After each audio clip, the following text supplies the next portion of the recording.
আমাদের নেতা তারেক রহমান সাহেব দেখিয়েছেন যে আমাদেরকে এগিয়ে যেতে হবে প্রতিবন্ধী মানুষের কাছে। আমরা তাদের জন্য বসে থাকলে হবে না, আমাদেরকে এগিয়ে যেতে হবে।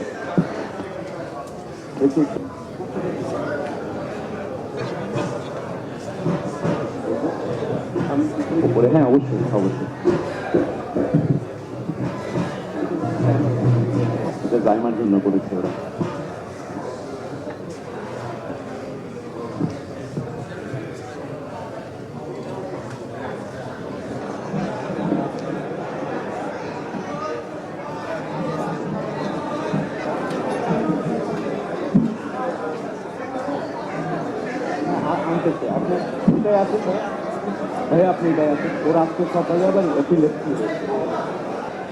প্রিয় সুধী মণ্ডলী, আসুন আমরা করতালি দিয়ে অভিনন্দন জানাই। আজকে গাবতলী থেকে যে শিশু এবং মায়েরা এসেছেন আমাদের নেতা জনাব তারেক রহমান এবং ডাক্তার জুবায়েদা রহমানের কাছ থেকে, তারা এইমাত্র তাদের হুইল চেয়ারগুলো গ্রহণ করলেন এবং এই হুইল চেয়ারের মাধ্যমে তাদের নতুন জীবনের যাত্রাটি তারা আজ থেকে শুরু করলেন।